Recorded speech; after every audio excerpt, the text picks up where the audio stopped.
Hello and welcome back to KD's Business Tips. Glad to be with you. In this video, we are talking about using vehicles for your business.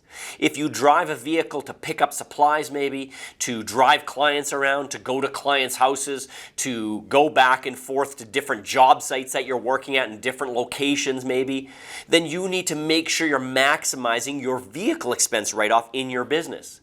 Now, if you're using the vehicle for 90% or more for business, the business is allowed to own or lease the vehicle. But if you're using the vehicle for less than 90% business usage, then you should probably own or lease the vehicle personally. And then there are two ways to write things off.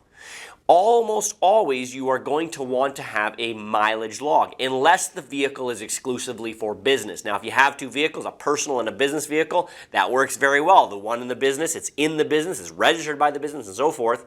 Write it off in the business. The personal one you keep personal. But let's say you do have a situation where you use the same vehicle for both personal and business. You own the vehicle personally. You must keep a mileage log to figure out what percentage you're going to write off. Now, you have two options. You can either write off the actual mileage at the allowable rate and get the company to either reimburse you or take it out of your shareholder loan. Now, the good news is that's quite a high rate. And not only is it a high rate, but also, on top of that, you get GST on that mileage, and if you're paying for those expenses personally, you get a shareholder loan benefit. So it's quite a benefit to write off mileage.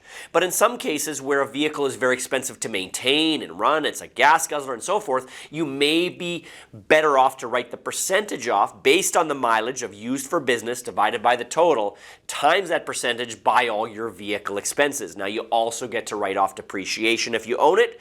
If it's a lease, then of course it's more of a rental expense that you're writing off as you go, but you proportion it to your mileage log, okay? Now, if the company uses the vehicle, owns the vehicle and you're using it partially for personal 5-10%, you still want to probably keep a mileage log, but at the end of the day, if you have a personal vehicle, that's when it's going to really separate anything. We'd be glad to answer any of your questions. We'll go into a little more detail and some important notes on vehicles in the next video. Thanks for being a part of KD's Business Tips, and we'll see you in the next video.